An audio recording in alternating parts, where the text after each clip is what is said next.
दुनिया भर में घूमने के लिए एक से बढ़कर एक अनोखी और अनूठी जगह हैं जिन्हें देखने के लिए लोग दूर दूर से आते हैं।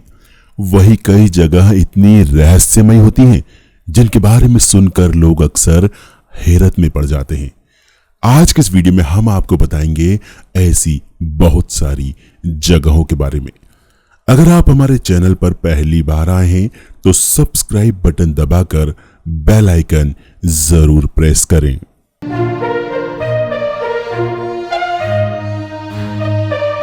ग्रीस में थिसाले क्षेत्र की 5000 साल पुरानी चट्टानों पर माटेओरा नाम की ये जगह ईसाई मठ है। इसे मानव निर्मित सबसे पुराने स्ट्रक्चर में से एक माना जाता है। चट्टान के ऊपर पत्थरों की दीवारों से अंदर जाने के बाद शुरू होती है थियोपेट्रा गुफा। भिक्षुओं को तेज ठंडी हवा से बचाने के लिए गुफा का द्वार पत्थरों से ढका गया था। 9वीं शताब्दी में भिक्षुओं का एक समूह यहां पहुंचा था, तभी से यहां मनुष्य के रहने के प्रमाण है। हालांकि अब यहां पहले से कहीं ज्यादा सुविधाएं हैं। तल से 550 मीटर ऊंचे इस मठ पर सीढ़ियों पर चढ़कर जाना होता है। जर्मनी के भूवैज्ञानिक फिलिप्सन 19वीं सदी में यहां आए थे। उनके अनुसार हजारों साल पहले यहां बड़ी नदी का मुहाना था। वह सकरा और लंबा रास्ता तय करके समुद्र में मिलती थी और उसी के कारण ये चट्टानें बनी हैं। समय के साथ नदी का अस्तित्व कहीं गुम हो गया।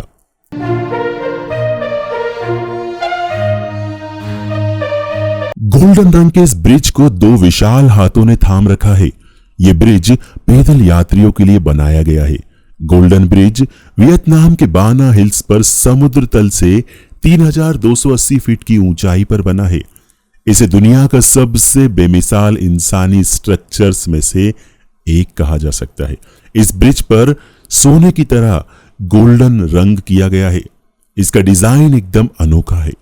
देखने में यह एक आम पुल की तरह है, लेकिन इसे थामे विशाल हाथ इसे अलग ही लुक देते हैं।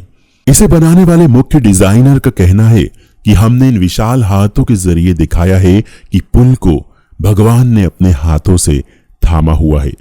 यह पुल 150 मीटर लंबा है। पुल से आसपास की पहाड़ियों का शानदार नजारा दिखाई देता है। इस पुल को बनाने में 1 साल का समय लगा था।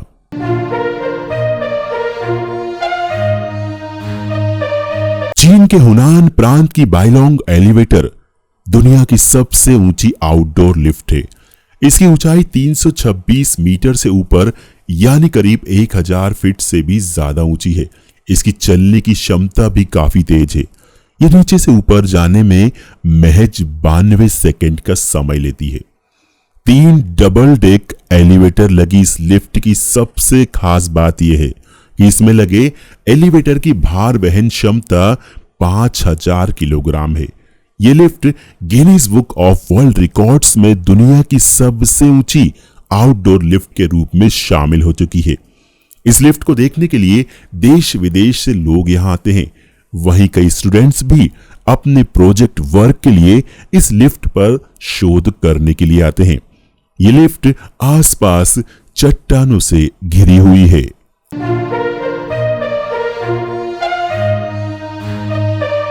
दुनिया बहुत से अजूबों से भरी पड़ी है। ऐसा ही एक अजूबा है डोर टू हेल यानी नरक का दरवाजा, जो कि तुर्कमेनिस्तान के दरवेज गांव में स्थित है। दरवेज एक पर्शियन शब्द है जिसका हिंदी में अर्थ होता है फाटक या दरवाजा। इस गांव में एक 230 फीट चौड़ा क्रेटर गड्ढा है जिसमें 1971 से अब तक लगातार प्राकृतिक रूप से आग जल रही है। यहां तुर्कमेनिस्तान की सिर्फ 14% आबादी रहती है। दरवेज गांव डेजर्ट एरिया में स्थित है। 1971 में पूर्व सोवियत संघ के वैज्ञानिक इस डेजर्ट एरिया में ऑयल और गैस की खोज करने के लिए आए थे। उन्होंने दरवेज गांव के पास स्थित इस जगह को ड्रिलिंग के लिए चुना। उन्होंने यहां सेटअप लगाकर ड्रिलिंग शुरू की, जिससे यहां एक क्रेटर बन गया। इस दुर्घटना में कोई जनहानि तो नहीं हुई, पर इस क्रेटर से बहुत ज्यादा मात्रा में मीथेन गैस निकलने लगी। मीथेन गैस को बाहर निकलने से रोकने के लिए 2 ऑप्शन थे। या तो इस क्रेटर को बंद कर दिया जाए या फिर इस मीथेन गैस को जला दिया जाए। वैज्ञानिकों ने दूसरा तरीका अपनाया और क्रेटर में आग लगा दी। तब से लेकर आज तक ये क्रेटर जल रहा है और देखते ही देखते डोर टू हेल तुर्कमेनिस्तान का प्रमुख टूरिस्ट आकर्षण बन चुका है।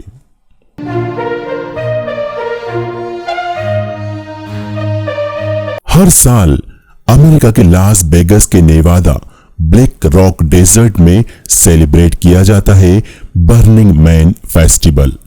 इस फेस्टिवल की सबसे खास चीज होती है इसकी थीम, जो हर साल बदलती रहती है और इसके अनुसार ही यहां होने वाले इवेंट्स भी। अलग अलग देशों से लाखों की संख्या में लोग इस फेस्टिवल में शामिल होते हैं। बर्निंग मैन ये नाम इसलिए पड़ा क्योंकि फेस्टिवल के आखिरी दिन यहां एक पुतला जलाया जाता है।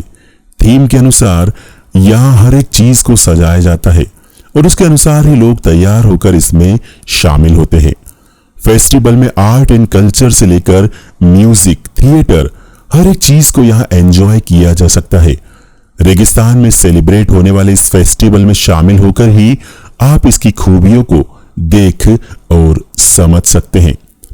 32 साल पहले 1986 में सैन फ्रांसिस्को के बेकर बीच पर पहली बार यह फेस्टिवल मनाया गया था। तब से लेकर आज तक इसे मनाया जा रहा है। अगस्त महीने के आखिरी रविवार से फेस्टिवल की शुरुआत होती है, जो सितंबर के पहले सोमवार को पुतला जलाकर खत्म किया जाता है।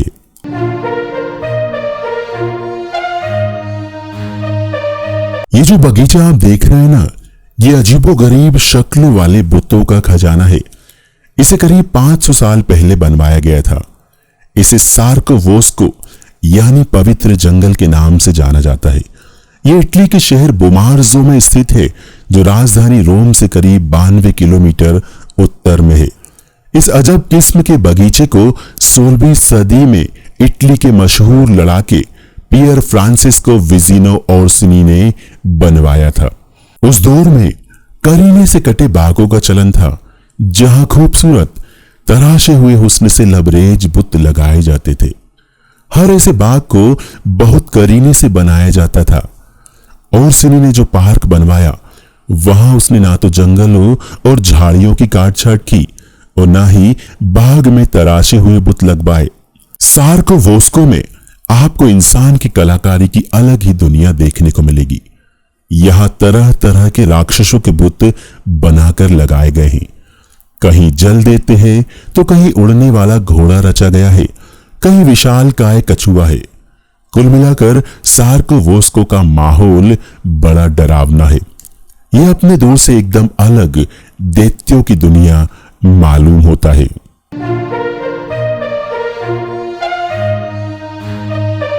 अमेरिका के एक छोटे से शहर नेवाड़ा में स्थित यह जगह बेहद रहस्यमय और प्राकृतिक है, लेकिन कुछ हद तक इसे बनाने में इंसान का हाथ भी है। अमेरिका नेवादा में रहने वाले एक किसान ने अपने खेत में खेती करने के लिए एक गड्ढा खोदा। पानी का स्तर काफी नीचे होने के कारण वहां गड्ढा खोदने की जरूरत थी। गड्ढा खोदने के बाद उसने देखा कि उस जगह के नीचे पानी 200 डिग्री तापमान में खौल रहा है। इसके बाद उसने उस जगह को ऐसे ही छोड़कर खाली कर दिया।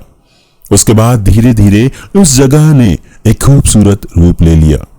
1964 में इस जगह पर एक टीम बेहतर ड्रिलिंग टेक्नोलॉजी के साथ आई थी, लेकिन पानी इतना गर्म था कि उन्हें वापस लौटना पड़ा। पानी का दबाव तेज और उसके गर्म होने के कारण इसे फ्लाई गीजर का नाम दे दिया गया। दुर्घटनावश बनने वाले इस फ्लाई गीजर को देखने के लिए आपको स्पेशल परमिशन लेनी पड़ती है, क्योंकि यह एक निजी जमीन है। यहां आप 3 रंग बिरंगे टीलों को एक साथ देख सकते हैं।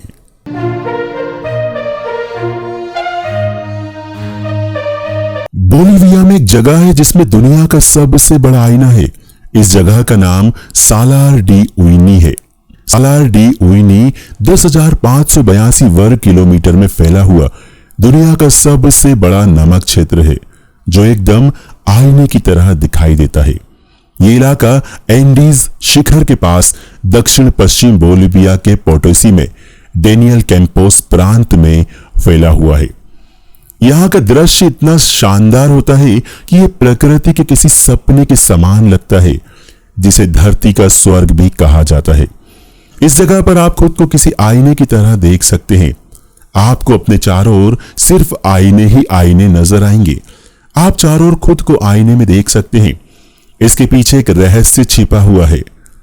बताया जाता है कि यह जगह कभी झील हुआ करती थी, जो सूखने के बाद नमक के रेगिस्तान में तब्दील हो गई। यह जगह कुछ मीटर तक नमक से ढकी हुई है, जहां लोग जब भी चलते हैं तो उन्हें ऐसा महसूस होता है कि वो आसमान में उड़ रहे हैं। शीशे में उनका प्रतिबिंब दिखाई दे रहा है। सूर्योदय और सूर्यास्त के वक्त का नजारा देखने लायक होता है, जहां ऐसा लगता है कि सूरज, जमीन और आसमान दोनों जगह से निकल और अस्त हो रहे हैं। इस दौरान यह जगह स्वर्ग से कम नहीं लगती। इस जमीन की सतह पर नमक का स्रोत है, जो समुद्र के कुछ भाग को ढक लेती है।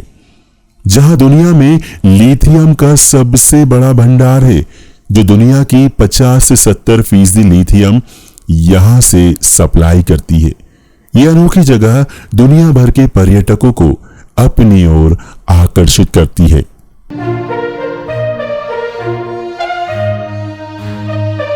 अफ्रीका के सहारा रेगिस्तान के बीचों बीच बना 50 किलोमीटर लंबा चौड़ा रिचर्ड स्ट्रक्चर रहस्यों से घिरा पड़ा है। अद्भुत कलाकृति धरती से ही नहीं, अंतरिक्ष से भी साफ तौर पर नजर आती है। इसके निर्माण को लेकर काफी विवाद है। हर अनोखे निर्माण को एलियन से जोड़कर देखने वाले इसे किसी भी दूसरे ग्रह के प्राणियों का कारनामा बताते हैं। हालांकि वैज्ञानिकों ने लंबी खोज के बाद जो कयास लगाए हैं वह काफी तथ्यपरक हैं। कहा जा रहा है कि सहारा का यह इलाका पूर्व में पूरी तरह से समुद्र से ढका हुआ था। धीरे धीरे बदलाव आता गया और यह इलाका दुनिया के सबसे बड़े रेगिस्तान में तब्दील हो गया। पानी के सिकुड़ते स्वरूप के चलते रेत और पानी ने मिलकर एक ऐसी आकृति का निर्माण कर दिया जो देखने में आंख की तरह लगने लगी। आगे चलकर इसे सहारा की आंख भी कहा जाने लगा।